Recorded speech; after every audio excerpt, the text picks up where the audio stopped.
Hey Diana, how are you? I'm very good, thank you. How are you? I'm great. So Diana she just told me she's in Toronto and I'm in LA, so we're almost spanning the continent right here with the luxury of technology. Yes. You have a very fancy looking headphones and microphone. I'm kind of jealous. Thanks. They're my fiancés. I'm not really tech savvy, so Okay, that's good. What does he use those for? you know what? I have no idea. That's really funny. Yeah. Does he ever do podcasting or anything? No, no. So He I don't know. just, you know what? I bet they're for video games. I bet they're for video games. Probably, yeah, I'm guessing. Yeah, probably. When All I'm right. not home. So, Diana, I'm sorry, say again. I said when I'm not home. Exactly. When you're not home, he's there vegging in front of his video games. Yes. Totally. So, you, Diana, are a Canadian hairdresser, educator, and balayage specialist. And Yes. so we're going to get into it for those listeners of ours who know and love you, as well as those who don't know you yet. So, why don't you just start with telling us, where you're from and how you got into this business? Yeah, well, first off, thank you so much for having me on this. This is such an honor, and I'm excited to be here and share my story and anything that can inspire any other artists out there. Um, I am a Toronto salon owner, and I've been doing hair for over 25 years. I opened up my salon about 5.5 years ago, and prior to that, I worked for a salon for 15 years. And I would probably say that everything that is happening in my life right now, I envisioned was going to happen. It was in my mind. I had this idea, and slowly with perseverance and just pushing through, I'm here, and I'm doing everything that I and more that I could have imagined. Um, That's super exciting. So, but take us back. Take us back to the beginnings, the little Diana. mhm. And how did you think about ever doing anything else? Like did you go through school? What did you learn there? Yeah, so actually, mm, my story kind of starts from high school. Unfortunately, I lost my mom when I was in grade 9, and I'm sorry. that's okay. And she was a hairdresser and a really passionate Mm. one, and she owned a salon. And being very young, I always watched her, and she was very, very passionate with hair. And my dad was a painter, and I would always stay in the garage and watch him like painting his colors and just doing his whole thing. And when my mom had passed away, I was like devastated, of course. And when I would go to school, to high school, my first year in high school, I would have my dad drop me off, and I would not go to school. Like I would not go to class. I would just kind of like stay by myself. I was depressed, and all I would think about was, what does my life look like now? And I was so scared. I was this young girl that was just like full of fear. And then my dad would So, pick me up from school, and he would think that I went to school all day, and I didn't. okay, so hold on a minute. So I'm definitely with you here. What a horrible tragedy Yeah. for anyone to have to endure at that age. But when you got out of your dad's car, where did you go? I mean, you're skipping. Yeah, I Where would did you skip. go? Sometimes I would go to the park and I would just stay by myself, or I would walk Wow. home and I would go into my basement and then I would stay there. And then when an hour before school, I would go back to school, make him think he was picking me up. So then I Wow. got caught because I would By have who? By the school? by the school. I got caught. So yeah, I couldn't concentrate in school, and I would try to go to class, but my mind was just all over the place, and I was really fearing my future. And in my mind, I wanted to be a hairdresser. Like I just wanted to be a hairdresser. I wanted to go to hairdressing school, but my dad wasn't having it. He wanted me to, of course, go to high school, finish school. And then when I got caught, and it became this big thing in my family, I just said no. Like I want to go to hair school, and I don't want to graduate. I just want to start my life and want to go to hairdressing school. So at that point, I was in And grade and and 10. and and and I'm sorry, but I just have to know. But do you remember times in your mom's salon growing up? Where did you spend much time there? You know what? I do. I kind of remember more so her doing people's hair and her doing her own hair. I have like little glimpse of it, but I think I just kind of blocked that out a bit. I don't remember much of that, to be honest. Yeah. But I remember her passion. Like, she loved hair. It was just, I mean, maybe the way I do. I just remember her and her passion for hair was, even from like the last months that she wasn't doing well, she would still like be doing the odd haircut and doing her own roots. And yeah, so it was pretty nice to watch. And I think I got that same, passion as her. Yeah. So did your dad kind of give in and finally let you go to hair school? You know what? So what ended up happening was I just kind of was like, well, I can't go to school. I got a couple of credits in grade 9 and grade 10.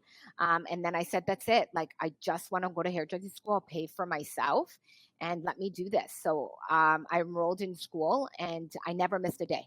I did not miss a day. I was like the first one there. I was studying. I would come home. I was on my mannequins. I was like all in. And 6 months in, I got a job at a salon and I was working and in hairdressing school. And then I stayed in that salon for a while. And yeah, ever since, I never, ever left the industry. I never got turned off from the industry. I just keep pushing through, and I'm just as passionate 25 years later, if anything more now. So amazing. And so you said that you were at a salon for 15 years, which is a long time to be at a salon. Yes. Was this the first salon that you went to when you were in school? Yeah, so I was at that salon for about 5 to 6 years, and then I wanted to kind of go. It was like in like a suburbs, and I was like, I really want to deal with more multicultural hair. I want to go more into the city and be able to be more diverse. And so I left that salon, and I still talk to my old bosses like all the time. And then I went to another salon. I stayed there for 15 years. Wow. Yeah. Wow. Okay. And what is the industry like in Toronto compared to, let's say, the United States, which is what I'm most used to? I assume that I know you educate. We'll get into that. So I know you travel. I know you travel overseas. Yes. So what is it like in Toronto compared to other places?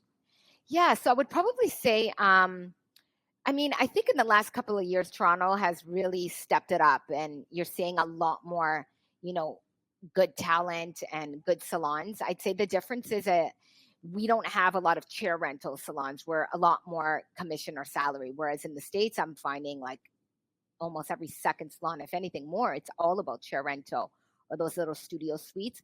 We have them popping up, but not so much salons where you rent a chair and the whole salon is chair rental, but still with that culture. So there, I would definitely say is a big difference. Very interesting. Very interesting. Okay, so you open your own salon, and you're 5 years in. Yes. Talk about the vision that you were mentioning early in the conversation. It sounds like you had a vision early on. You had a plan. You had ambitions. And talk about going from where you were to where you are now. Yeah. So, I started off like a regular colorist and, doing regular root touch-ups, highlights, that kind of thing. And I was like, there's got to be more. I want to do more. I want to be able to create that Victoria's Secret type of hair. And this is going back about 15 years ago. And, I just started really practicing with techniques, and I started educating all around the world, just taking any class I could.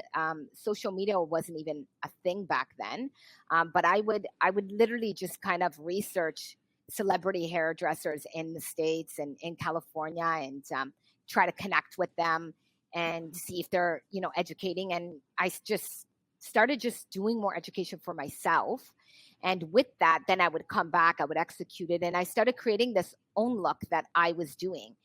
And slowly, as I was kind of converting my clients over, just like it almost seemed like it was like within minutes that I went from this like mediocre girl to being fully booked, and just people like calling in and like wanting to have consultations with me. And they were like, who is this girl? You know, I was at a bar and I seen a girl's hair and it was beautiful. And they told me at this salon, her name is Diana, can I get a consultation?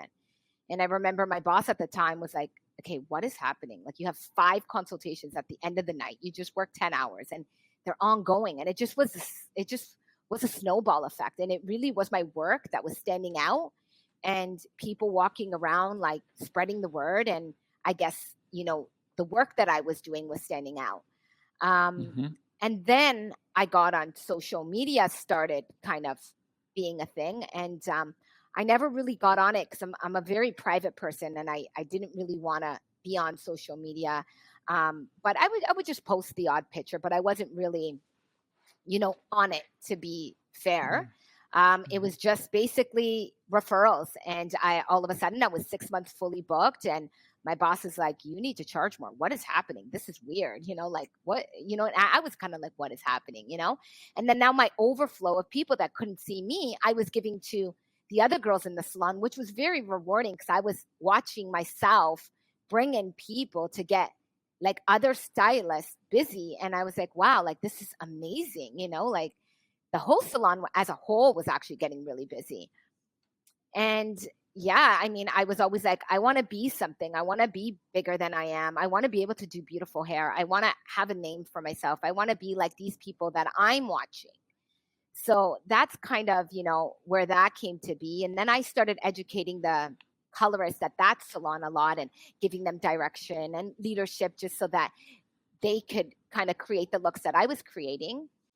And yeah, then I just started getting people like kind of knocking on my door. Hey, like, can you, not knocking, like really on my door, but like reaching out to me and being, hey, can you teach me? You know, I have a client that came in and you did her last. Is there any way you can show me? Like, what are you doing? What are these blends? Like, I can't create this. And then I was like, I got to start teaching, you know, like, I really have to pay this forward.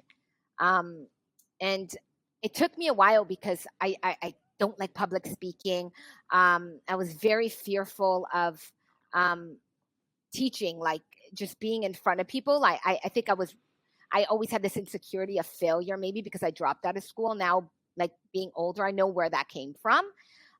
But it took me a long time. Like, I had so many people inquiring, but I was like, no, I can only have 6 people in the class. And I don't want to post it because I don't want everybody to be asking. Like, if anything, I was kind of shying away from it because I was so scared of success. And slowly I did it, and I pushed myself. And then I did another little class and another one. And then I was like, oh my God, this is so rewarding. And I would watch them being excited, saying, Diana, like, wow, look at what I did on my client. And these are just artists from Toronto at this point that knew me from the industry. And then slowly I built the courage to, you know, start a little bit more and educate more and making my classes a little bit bigger. And it's still a struggle because it's not. Which part? The whole, like, having like an audience and the attention and all of that, even telling my story, for some reason, being vulnerable is really hard for me. Sure. Yeah. So I love teaching. I think that's very natural. Yeah. I think it's very natural for us. I mean, everybody says, you know, the hardest thing for just about most people is public speaking. And I think that when somebody gets over that, and by the way, of course, there's degrees of discomfort in public speaking. There are some people who naturally are really good at it, but I think most people are petrified of it. I don't like it. It's frightening. Well, I like doing it well, you know, just like anybody who might overcome something difficult. You know, I like it like that, but I don't look forward to it. And I do have kind of that natural anxiety standing in front of people.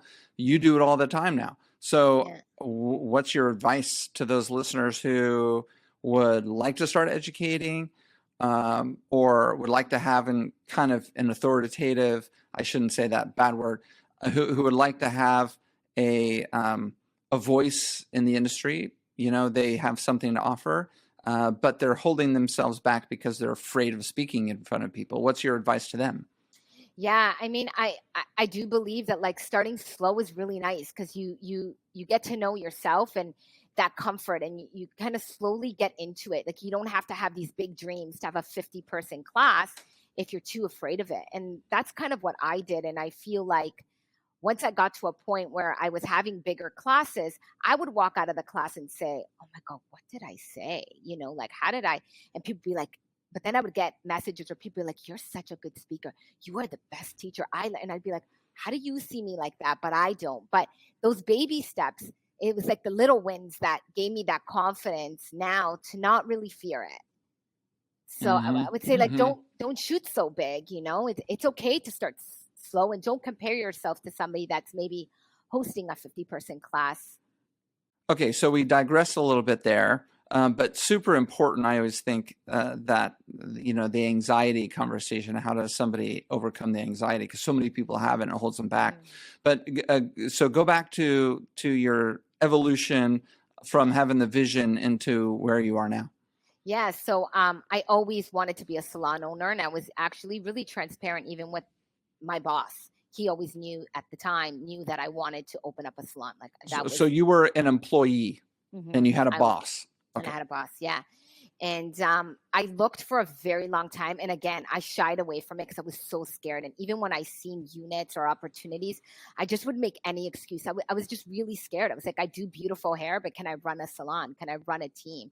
I know how to teach these people, but you know, now how do I run this salon? How am I going to do the accounting and all the stuff? But you know, then I got to a point in my career where, I mean, I couldn't be booked out anymore. And how much can I, you know, teach for another salon and do all of this? And I got to a point where I was like, I got to do this. I got to open up a salon, and I actually have to run it the way I want it to be run. Because I respected where I was at, but I had these ideas on how I would, you know, promote other staff, how I would have, you know, I could raise my prices, and now I can have people under me, you know, and then they can, you know, build through my overflow and through maybe people that can't afford me anymore, but now they can afford my team and I can train my team.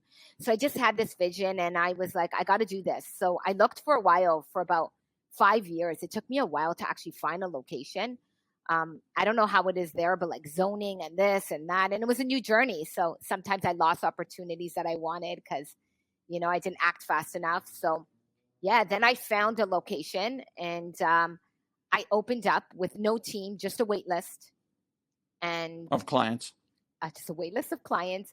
I had 4 months, like 4 to 6 months overbooked from the other salon that I was bringing into this salon, that I had no help. Like, normally I had 3, 4 assistants. I didn't have anybody really come over with me. I had a few people, but nowhere near the staff that I needed. So yeah, I mean, it was crazy in the beginning. I didn't have a front desk team. I didn't have anything. I would like literally almost sleep there till 4 a.m. and I would drive home and cry and be like, why did I do this? I made the biggest mistake of my life. And it was the scariest, and it was so hard for me. I think I cried for a year almost every day in silence. No one ever seen me cry.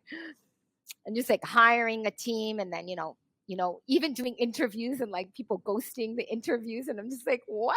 People don't want a job. Like, oh, you applied to me, you know? Yeah. Or hiring the wrong person and then they screw things up. Yes. Your first fire. And, you know, here I had the phones were going off the hook, and I might have had a receptionist there for a couple of hours. And then I would have my clients be like, okay, what's going on there? Like, I'm trying to get an appointment. Like, you know, this is so unprofessional. And I'm just like, oh my God, like, give me a break. It's like 3 months in, you know? So the pressure was real. Like, it was real. And I slowly started by hiring some colorist and teaching them on the side, and, you know, them not doing the greatest job, but, you know, I pushed through and I just stuck by them. And I knew that once I give them enough time, they're going to get it, you know?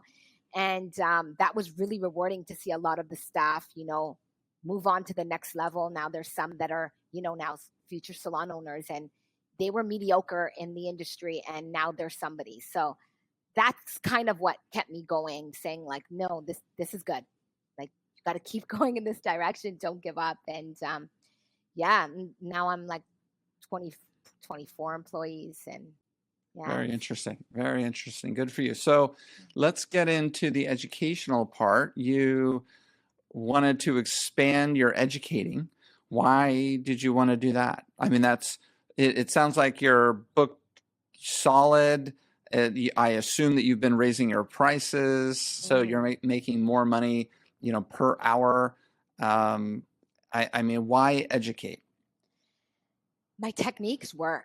They're effective. They're efficient. I've seen them transform so many people behind the chair from, just struggling to create a beautiful blend, or to formulate properly, or to deliver a good consultation that they're going to clearly understand how to deliver the right technique and satisfy a customer. And I have a roadmap that works for me, and I've seen my employees and just so many people, and like, it works. And I just giving that back to the industry, and watching so many people from all over the world use my techniques and be like, wow, like, yeah, it's, I'm getting the impact I want. I see this differently, is really why I teach, is just to help people. It's hard to be a hairdresser behind the chair, and we don't always have a leader. We don't have a teacher or a colorist above us, or, I mean, I didn't, right? So I feel like education. But at your salon, your boss, you didn't have any teaching there? No, Didn't have any guidance? we had like the color companies, but I never went to those classes. I did in the beginning of my career, but they didn't inspire me. I was learning, like, avant-garde color. That wasn't what I was doing. I wanted behind the hair dressing. I wanted to build that, right, which is real life scenarios, and that comes through experience. And my boss, I mean, they were cutters. I mean, I was kind of the highest of the high, so there was nobody to, which is why I invested in my career, and I spent a lot of money on education. Okay, so what kind of education are you doing now? I see that you're doing in person, right? So are you traveling? Yes, I'm traveling a lot, actually. And I'm doing just a lot in the States and internationally, and in Toronto as well. I have some online education as well, and that's expanding. A lot of new things coming out in 2024. Yeah. Okay, so that's super cool. All right, so with all of your experience with students listening to you, what would you say are the top couple things that people pretty much consistently do wrong when it comes to balayage? Now, most of your education, I'm sorry, I should have said, I mean, is balayage education, correct? Yes. Okay. What are most people doing wrong?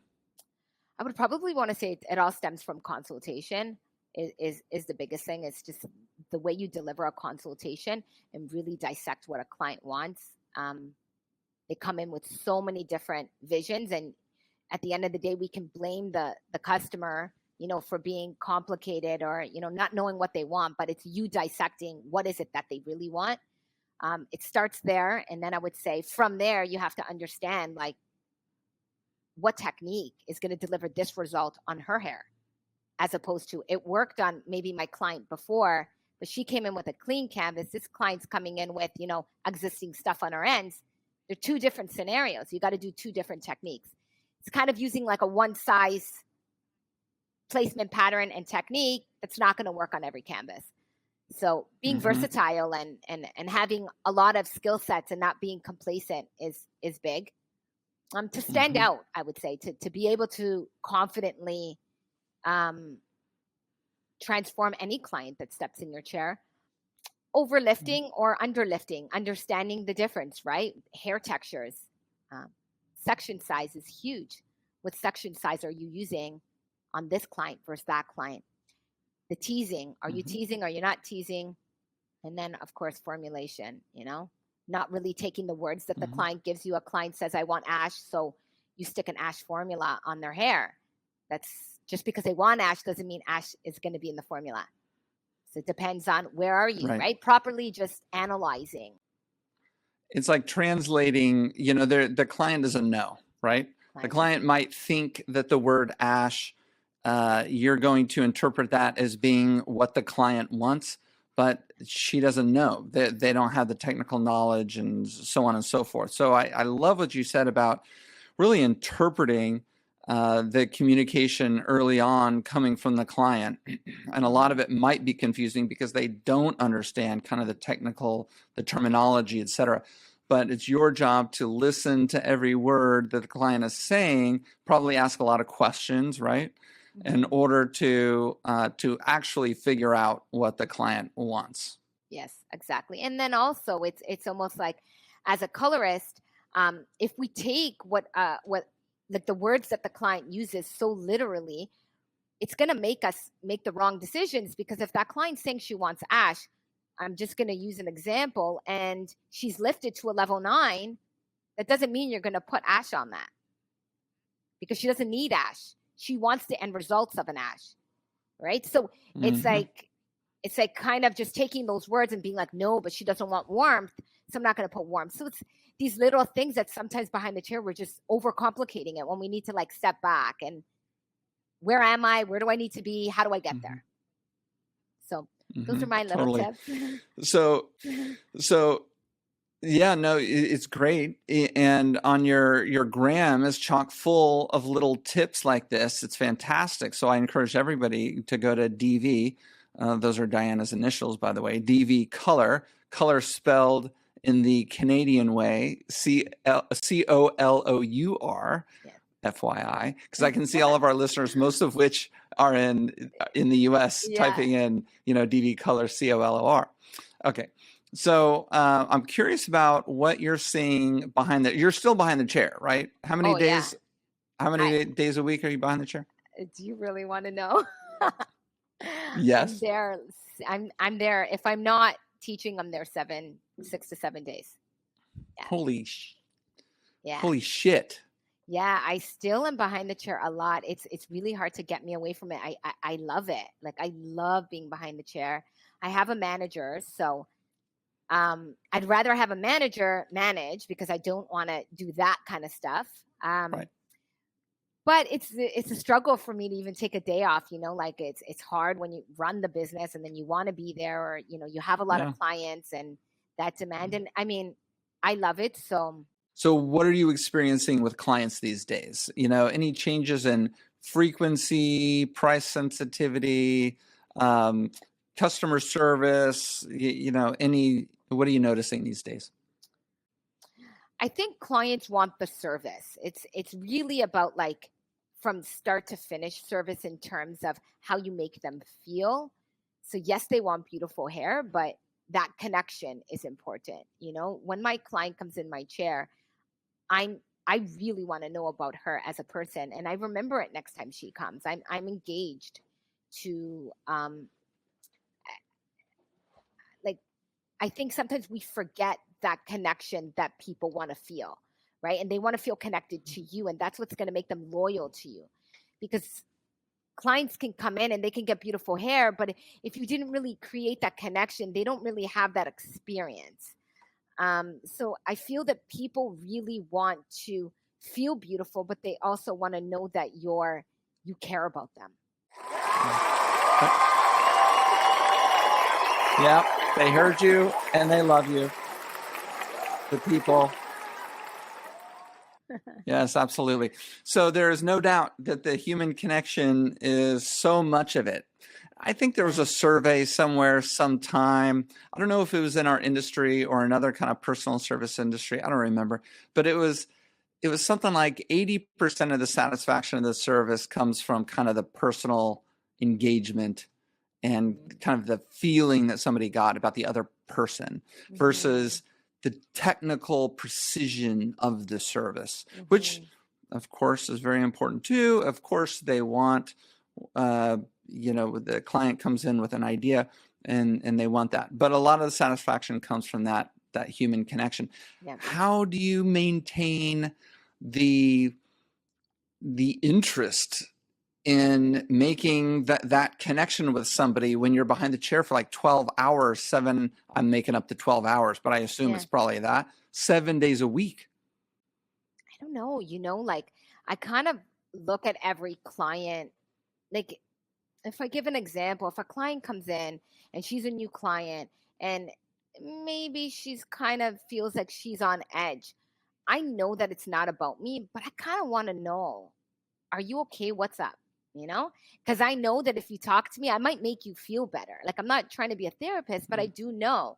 And I know it's not about me. So I kind of separate. It's like, I feel like every person that sits in my chair is so interesting and so different. And I want to get to know them, if I don't know them already, or even when they come back, I'm interested in what's happening. Did you break up with that guy? Are you okay?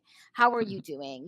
So Do you write this stuff down? Because, conversations like this and real connections, they happen over time. Do you use like, I assume you've got a booking platform out of the yes. front desk of the salon. But do you write anything down so you know?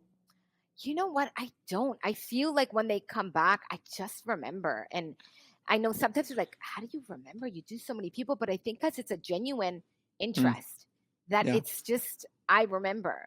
Oh, that's great. Yeah. It's awesome. And I think one of the things that's in your formula for success here for sure is that, you genuinely have that curiosity, you have genuine connections with your clients. And I think that shows in your success. Do you use bond builders? I do. Yeah. Let's talk about those. Are you an Olaplex girl, K18, anything else? I'm a little bit both, yeah. And also, Olago has, I love their lightener, and their lightener already has a bond builder in it. So I love that, but I use all three. And what's the difference? For a colorist listening right now who's been hearing about Olaplex but has never really done it, she's starting to do more lightening, let's say, and then here comes K18 out of nowhere. And what's your recommendation?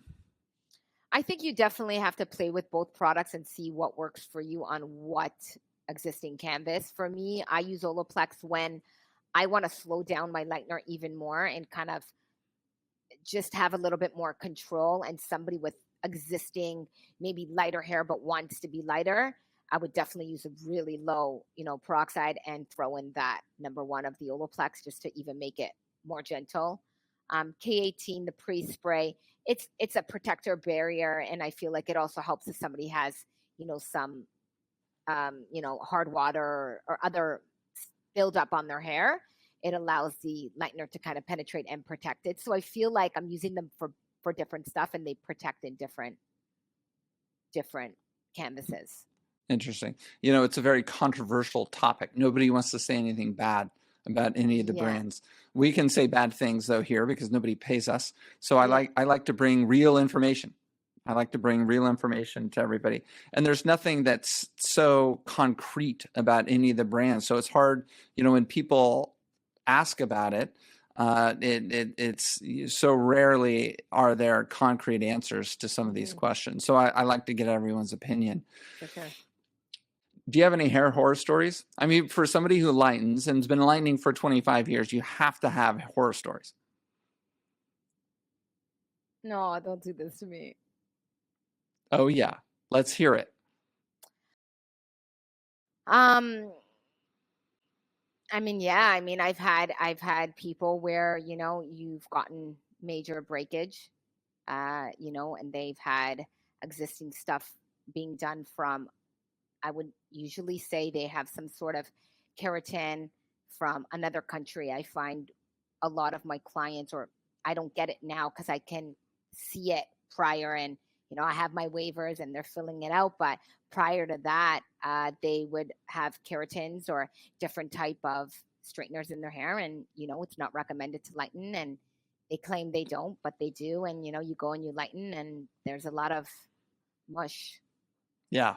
So they go from long past shoulder length hair to pixie? No, not that bad. I'm really good at every quad checking my foils. It's a big thing I do. So before it gets really bad, but there has been some surprises, and where I had to like rinse that off right away before I wanted to, and we couldn't go through with the service, and they, the beginning areas did get a little compromised for sure. So the reason I asked the question is because we have a lot of new hairdressers who listen to this show every week, and it's good for them to hear that even the people who have become very successful in the industry make mistakes too. Yeah. And what happens when you make mistakes? You know, I think that's very important for the next generation. Yeah, and all these little mistakes have made me learn. Like now in my waivers, I have you done any keratins? When was your last, you know? So I didn't have that before. So I wasn't really aware. I just expected the client to tell me. This is going back, you know, 10 years ago. So making those mistakes, yeah, definitely Yeah. they're a thing. Any last words for the community?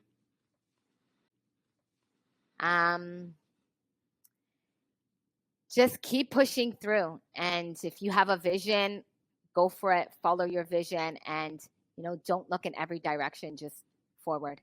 I love it. Focus. There was something I saw the other day. I don't remember where I saw it. It might have been Instagram. It said something like, you don't need more time, you need more focus. Yes. And I thought that was so great because everyone loves to blame time, right? Yeah. But so often it's just a lack of focus. Yeah, and you know, we can get caught up with social media and comparison and all those things and the time that's spent on it, right?